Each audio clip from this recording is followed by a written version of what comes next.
अस्सलाम वालेकुम। मतीउल्लाह जान MJ TV मेरे साथ मौजूद हैं साबिक जज Lahore high court advocate Ibadur Rehman Lodhi. Supreme court में आज नैब के कानून में तरमीम से मुतालिक जो ज़मानत के मुकद्दमात की अपीलें थी उन पर एक सवाल था जिस पे बड़ी ज़बरदस्त बहस हुई। सवाल यही था कि नैब के कानून में जो हुकूमत ने तरमीम करके जो हाई कोर्ट के फ़ैसलों के ख़िलाफ़ अपील का हक़ वफाकी आईनी अदालत को दिया था सुप्रीम कोर्ट से छीन कर, क्या वो जो नई तरमीम है और जो कानून है उसके मुताबिक ज़मानत के मामलात भी अब वफाकी आईनी अदालत में जाने थे या नहीं। और हम सब अच्छी तरह जानते हैं कि हुकूमत ने जल्दबाजी में ये जो कानून बनाया उसका मकसद एक ही था।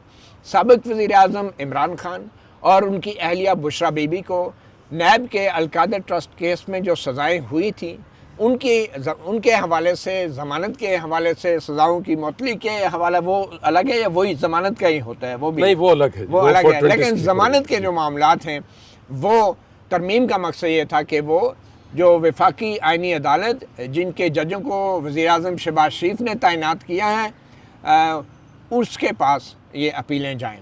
तो आज सुप्रीम कोर्ट में यही सवाल ज़ेर बहस रहा। आज दूसरी समाअत थी इस अहम मामले में और बड़ी ड्रामाई सूरत हाल पैदा हो गई है। हम आपको ये ब्रेकिंग न्यूज़ भी दे रहे हैं कि हुकूमत ने नैब के कानून में जो तरमीम की थी, अटॉर्नी जनरल फॉर पाकिस्तान ने खुली अदालत में ये एतराफ़ कर लिया है, ये तस्लीम कर लिया है कि उस कानून के अंदर ज़मानत के मामलात पर अपीलों का कोई ज़िक्र नहीं है और जो मरवजा कानून है उसके मुताबिक ज़मानत के ये जो मामलात हैं वो पुरानी वाली ये वाली सुप्रीम कोर्ट के सामने ही आएंगे, नैब के जो मुकद्दमात हैं।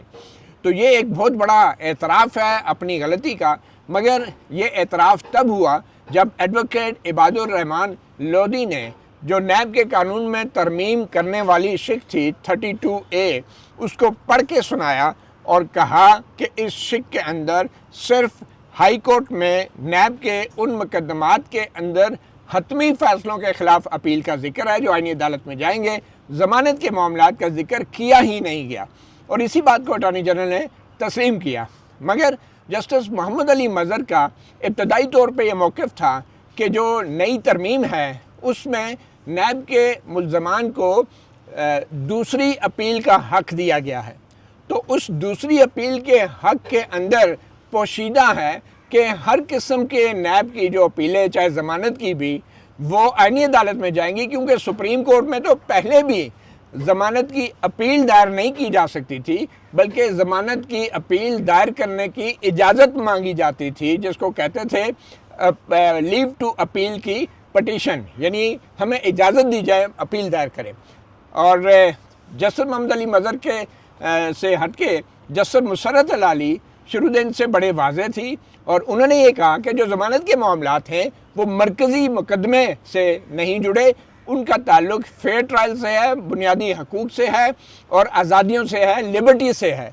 इसलिए ये मामला मरकज़ी मुकदमे से जोड़कर ये तसव्वुर नहीं किया जा सकता कि ज़मानत का मामला भी जो हाई कोर्ट के फ़ैसले के ख़िलाफ़ अपील जो है उसके अंदर भी ये वफाकी आईनी अदालत इसका मामला तय करेगी। तो अटॉर्नी जनरल का एतराफ़ हुआ और फिर आखिर में जो सबसे दिलचस्प बात ये हुई कि नैब के एक वकील पेश हुए और उन्होंने ये कहा कि जनाब ये सिर्फ ज़मानत के मामलात नहीं हैं, ये जो जायदादों को मुंजमद करने के अहकामात हैं वो भी हाई कोर्ट से आगे अपील में आते हैं। तो जायदादों को अगर मुंजमद करने के मामलात अगर मरकज़ी मुकदमे से अलग कर दिए गए तो ये ना हो कि सुप्रीम कोर्ट जायदादों को मुंजमद करने का हुक्म ख़त्म कर दे और वो जायदादें बेचती जाएं या मुल्ज़म जो है उसका फ़ायदा उठा ले और बाद में आईनी अदालत अगर उनकी सज़ा बरकरार रखती है तो उसमें तज़ाद आ जाए। तो जिस पे जस्टिस मुसर्रत अली ने नैब के वकील से कहा कि आपने इस कानून में ये कन्फ्यूजन क्यों पैदा की, आप इसमें लिख देते कि ये मामलात ज़मानत के भी जो है वो आईनी अदालत में जाएंगे। जिस पर नैब के वकील ने दस्त बदस्ता ये इस्तदा की कि जनाब हम ये चाहते हैं कि ये जो बेंच है, ये जो सुप्रीम कोर्ट है, ये इन मामलात को कवर करे, यानी जो खला हमने छोड़ दिया है बेंच उसको कवर करे, जिस पे जस्टिस मोहम्मद अली मज़हर ने भी آخر کار تنگ آ کے کہا کہ ہم کیوں کور کریں. اور اس کے بعد پھر یہ آپ کے لیے خبر ہے کہ آج اس کیس کی سماعت مکمل ہو گئی ہے اور جسٹس محمد علی مظہر پر مشتمل 3 رکنی بینچ نے آج اپنا فیصلہ محفوظ کر لیا ہے اور اس بینچ نے کہا ہے کہ 1 آدھ دن کے اندر یہ فیصلہ سنا دیا جائے گا. مگر آج ہمارے ساتھ ایڈوکیٹ عباد الرحمان لودھی صاحب. سب سے جو دلچسپ واقعہ ہوا, آج آپ نے بینچ کے سامنے ہاتھ جوڑے اور وہ ہاتھ جوڑ کے جو آپ نے بات کی, اس کے بعد مجھے لگتا ہے کہ محمد علی مظہر صاحب نے بھی پیچھے کرسی پہ ٹیک لگا لی. وہ بات کیا تھی اور مسئلہ کیا تھا؟ آپ کیوں مجبور ہوئے یہ ہاتھ جوڑنے پر سپریم کورٹ کے سامنے؟ اس لیے میں نے اللہ کا واسطہ دیا تھا کہ آپ نے کہا اللہ کا واسطہ ہے جی کہ قانون سازی ہو گئی, آئین بن گیا اور قانون میں ترمیم ہو گئی. اس میں واضح طور پہ کہہ دیا گیا کہ جو کنوکشن کے اگینسٹ اپیلز ہیں وہ فیڈرل کانسٹیٹیوشن کورٹ میں جائیں گی. لیکن اس ایمبارگو کو ہماری سپریم کورٹ اس طرح ٹریٹ کر رہی ہے, اس طرح انٹرپریٹ کر رہی ہے کہ جس طرح نیب سے ریلیٹڈ تمام میٹرز اب ان کی جورسڈکشن میں نہیں رہے. بشمول تو زمانت. میں نے بشمول ضمانت کے میں نے ان سے یہی کہا, میں نے کہا جی میری بڑے ادب سے گزارش ہے, اللہ کا واسطہ دے کے آپ سے کہہ رہا ہوں کہ جو ہڈن انٹینشنز ہیں, جو مخفی خواہشیں انتظامیہ کی, ان کے آگے سپریم کورٹ کمپلیٹ سرنڈر نہ کرے. یہ جو قانون میں نہیں کہا گیا, جو ترمیم کوئی نہیں ہوئی اس کی, ہم اس کو بھی اس کے دائرے میں لا کے کہیں گے جی ہماری جورسڈکشن ختم ہو گئی ہے اور کچھ تو اپنے پاس اللہ کے بندو رکھ لو, اپنے ہونے کا جواز تو کوئی رہنے دو کہ ہم جہاں بیٹھے ہیں. نہیں, آپ مجبور کیوں ہوئے؟ کیونکہ وکیل تو اللہ کا واسطہ نہیں دیتا, تو کیا وجہ کیا بنی کہ آپ نے یہاں تک اللہ کا واسطہ دینے شروع ہو گئے؟ اللہ کے واسطے کے علاوہ چارے کوئی نہیں تھا وہاں پہ. اچھا, پھر رہا ہی نہیں تھا جی. وہ کیسے آپ نے اندازہ کیا کہ اب کوئی راستہ نہیں ہے؟ کیونکہ وہ سیکشن 32A کو وہ اتنا سٹریچ کر رہے تھے کہ جو کچھ اس میں نہیں لکھا ہوا وہ بھی اس میں ان ریٹرن پڑھتے جا رہے تھے. تو میں نے ان کو یہ کہا, میں نے کہا یہ انٹینشن تو ہو سکتی ہے ان کی, ہڈن انٹینشن ایگزیکٹو کی, لیکن کمپلیٹ سرنڈر سپریم کورٹ ان کے سامنے نہ کرے, مہربانی کرے, اپنے آپ کو رہنے دیں, کسی جگہ پہ رہنے دیں, کچھ نہ کچھ اگر کہیں قانون سے گنجائش نکلتی ہے.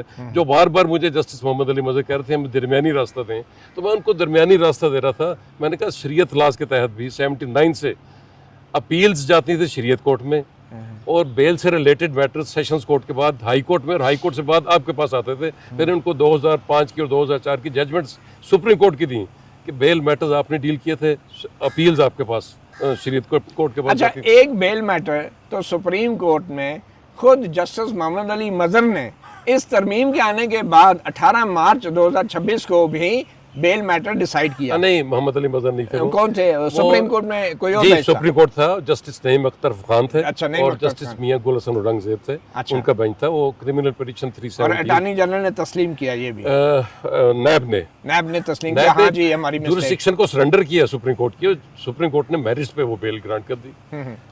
وہ 5/3 کو امینڈمنٹ آئی تھی اور 18/3 کو یہ سپریم کورٹ نے فیصلہ دیا. اچھا, اب آپ یہ بتائیں کہ بظاہر تو جو فیصلہ محفوظ ہوا ہے, لگ یہ رہا ہے کیونکہ جسٹس شاہد بلال تو آپ کے سامنے بولے ہی نہیں ہے. وہ کیا وجہ؟ آپ کے ساتھ بینچ پہ بھی لاہور ہائی کورٹ میں بیٹھتے رہے جب آپ جج تھے, آپ سے جونیئر تھے. میں وہ قصے تو بالکل نہیں سناؤں گا سر کہ آپ کو. اچھا, کوئی قصہ ہے مطلب ہوتے رہے؟ اچھا, نہیں پھر بھی تھوڑا نہیں. جسٹس شاہد بلال بولے کیوں نہیں؟ کوئی ریمارکس نہیں, کوئی آبزرویشن نہیں؟ مجھے سمجھ نہیں آئی کہ جب آپ دلائل دے تو بالکل ہی خاموش ہو گئے. ہو سکتا ہے میرے دلائل سے مطمئن ہو, کوئی ان کا سوال ریز ہی نہ ہو رہا. لیکن انہوں نے ایک سوال ضرور ریز کیا تھا. انہوں نے کہا تھا یہ جو بیل ہے یہ ایک آف شوٹ ہوتی ہے. انہوں نے پچھلی ہیئرنگ میں کہا تھا اور میں نے انہیں کہا تھا بیل آف شوٹ نہیں ہوتی, 426 آف شوٹ ہوتی ہے مین پروسیڈنگز میں. ٹھیک ہے, 497 آف شوٹ نہیں ہوتی. یہ انڈیپینڈنٹ اور ایکسکلوسیو پروسیڈنگز. اچھا, جسٹس مسرت ہلالی کے بڑے دلچسپ ریمارکس تھے اور انہوں نے اٹارنی جنرل سے یہ بھی کہا کہ آپ وہ 496 کا پڑھایا انہیں کہ آپ پڑھیں اور بتائیں اس میں کیا ترمیم کیا آپ نے کہ اب یہ معاملہ جو ہے بیل کی حد تک. جی وہ تو آپ جس طرح آپ نے اپنے ابتدائی گفتگو میں بات کی ہے کہ اٹارنی جنرل نے جب یہ ایڈمٹ کر لیا کہ یہ ناقص قانون سازی ہے, انکمپلیٹ قانون سازی ہے, تو اس کے بعد پھر کیا رہ جاتا ہے؟ آپ کو لگتا ہے کہ اب حکومت جو ہے اپنی بدنیتی کو توسیع دیتے ہوئے عمران خان کے خلاف ایک آرڈیننس کے ذریعے اب اس ترمیم میں جو نقص رہ گیا اس کو دور کر سکتی ہے؟ آئینی طور پہ اختیار تو ہے نا. یہ تو آرڈیننس صبح شام جاری کرنے کے اختیار ہے جی, اگر اسمبلی سیشن میں نہ ہو. جی, اور اسمبلی سیشن میں نہیں ہے اس وقت. تو اوورآل اب آپ کو کیا لگتا ہے کہ یہ قانون میں جو ترمیم کی گئی ہے کیا یہ آپ کے نزدیک بدنیتی پر مبنی ہے یا نہیں؟ اور پھر اس ترمیم کو بدنیتی پر नीति की नहीं, मैं बुनियाद तो पे शुरू आपने दिन से ये कह सुप्रीम रहा हूँ कोर्ट कि में चैलेंज क्यों नहीं किया? अमेंडमेंट्स जो है ये पर्सन स्पेसिफिक हैं और एक ख़ास नुक्ते नज़र से ये एक ख़ास बैकग्राउंड में ये तरमीम आई हैं।